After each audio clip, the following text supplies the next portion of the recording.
সর্বসাধারণকে জানানো যাইতেছে যে আজকের থেকে আদালতের মাধ্যমে সুফিয়া খাতুনকে এই সম্পত্তি দখল বুঝিয়ে দেওয়া হলো। কেউ যদি কোনো হস্তক্ষেপ বা বাধা প্রদান করে তার বিরুদ্ধে কঠোর ব্যবস্থা নেওয়া হবে।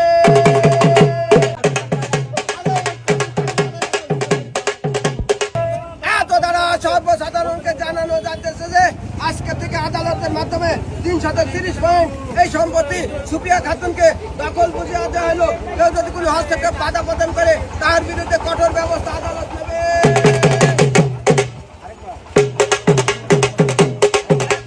সর্বসাধারণকে জানানো যাচ্ছে যে আজকে থেকে আদালতের মাধ্যমে অপসারণ করিয়া সুফিয়া খাতুনকে 330 পয়েন্ট জমি দখল বুঝিয়ে দেওয়া হলো। কেউ যদি কোনো হস্তক্ষেপ করে বা বাধা প্রদান করে তার বিরুদ্ধে কঠোর ব্যবস্থা আদালত নেবে।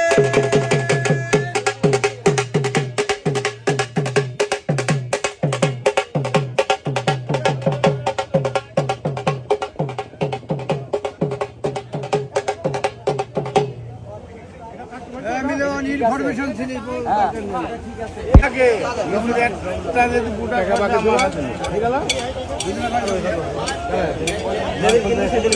হ্যাঁ তারপর ভাঙতে